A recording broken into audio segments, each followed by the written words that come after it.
Grabe, makapanindig balahibo ang mga sumunod na revelasyon at impormasyon sa naging kaso ng mag-asawang online seller. Sa nakaraan nating video ay iniwan natin ang kwento sa dalawang maaaring dahilan kung bakit may gustong mangyari ito sa mag-asawa. Sinabi ko sa video na maaaring ito ay dahil sa utang at inggit ng kung sinong tao. And you'll probably already know the basics na ang mastermind ng lahat ng ito ay ang kanya mismong very close friend na isa ring online seller. May utang umano ito na 13 million pesos worth na mga produkto.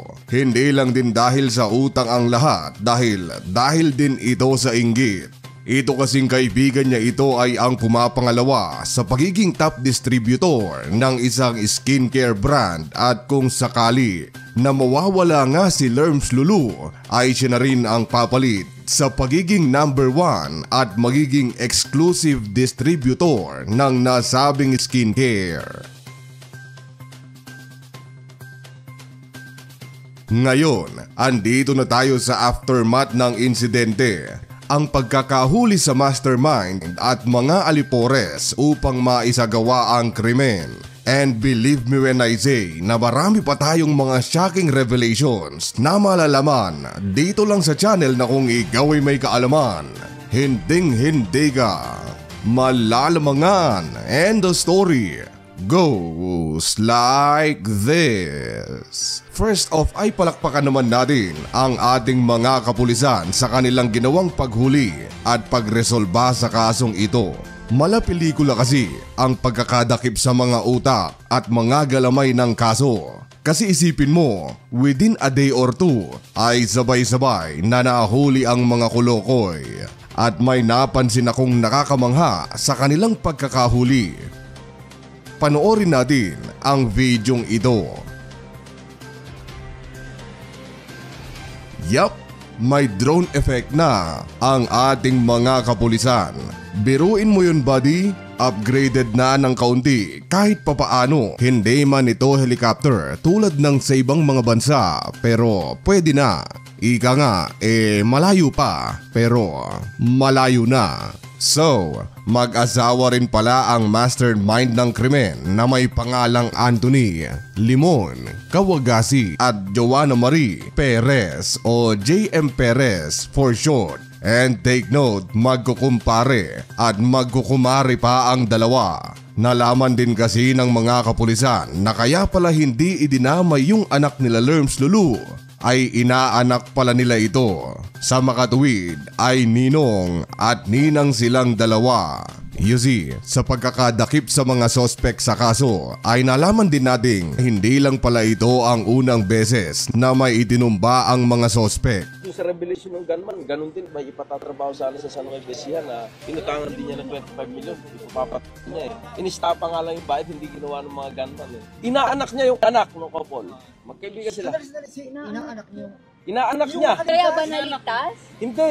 Inaanak ni Anthony, itong mastermind, silang mag-asawa, yung anak ng mag-asawang Lulu. 6 years old. Base kasi sa pag-amin ng ilan sa mga nahuli ay miyembro umano sila ng organized for hire group na ang pinaka-operasyon ay sa Region 3 sa mga lungsod ng Nueva Ecija at Pampanga. Base rin sa pag-amin ng ilan ay humigit kumulang 12 na ang mga kasong kinasangkutan nila sa pagbawi ng buhay. At syempre, ang lahat ng taong ito ay innocent until proven guilty. May karapatan silang kumuha ng abogado upang ipagtanggol ang kani-kanilang mga sarili. At sa ngayon, iimbestigahan na sila ng mga pulis. And that's basically the story. Sa ngayon, ang mga pulis ay itinuturing ng case solve ang kasong ito. Pinaniniwalaan ng ating mga kapulisan na dahil sa utang at inggit ang pinagmulan ng lahat. Ngayon, nandito na tayo sa parte ng ating kwento kung saan itutuon natin ang ating atensyon sa isa sa mga mastermind ng lahat. Yaman lang din kasi na inggitera at sukdulan ang kapal ng mukha ng babaeng ito na sila na nga ang may utang. Ayaw masapawan ay sila pa ang may ganang magalit. Binisita ko ang kanyang profile bago siya mag-lock at doon nagulat ako sa aking nalaman kasi by visiting her profile ay nalaman ko noong October 5, isang araw matapos mabalita ang kwento nila Lerms Lulu ay nag-post pa itong may sa demonyong si JM Perez sa kanya mismong profile at sinabing, "I love you, Marcy." Eda ka kalingwan na may ibig sabihing I love you Marcy, hindi kita kakalimutan.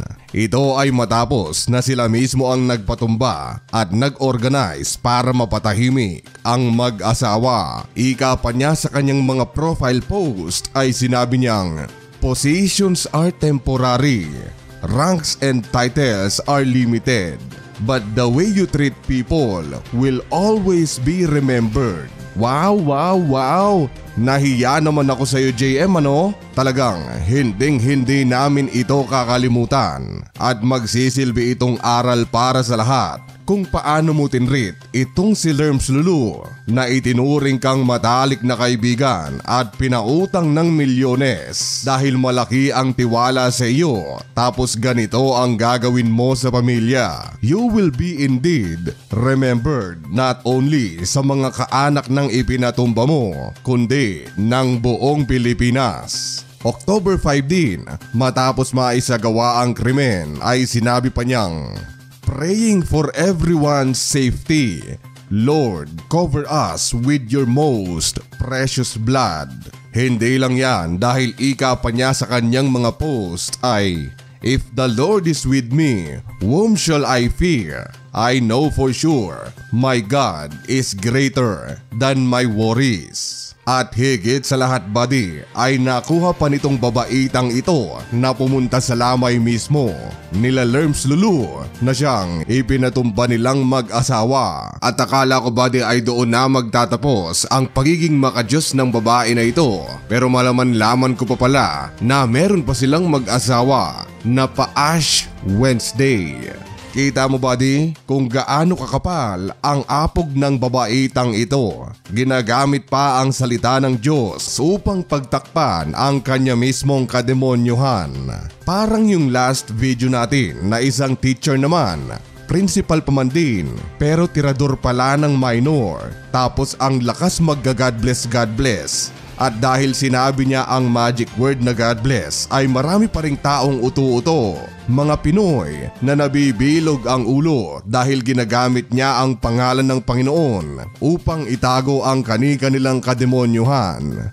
I wonder kung ano kayang skincare brand ang ibinebenta ng mag-asawa o baka ginagamit din ito ni Benedict Canor Ambos. Ang kakapal kasi ng mukha, talo pa ang sunscreen na may SPF 1000 plus sa sobrang kapal ng mukha. Literal na hindi tinatablan ng sikat ng araw. Sa sobrang kapal mooks or in this case ay hindi sila tinatablan ng hiya. Ang teknik ng mga kolokoy na ito ay gagawa ng kasamaan tapos sabay God bless sa dulo. Tapos syempre, lalagyan din nila ng hashtag Only God Can Judge Me. Tapos lusot ka na. Ma-research nga buddy yung skincare ng mga yan at baka mawalan na rin ako ng hiya at tanggalin ko na itong harang sa aking mukha.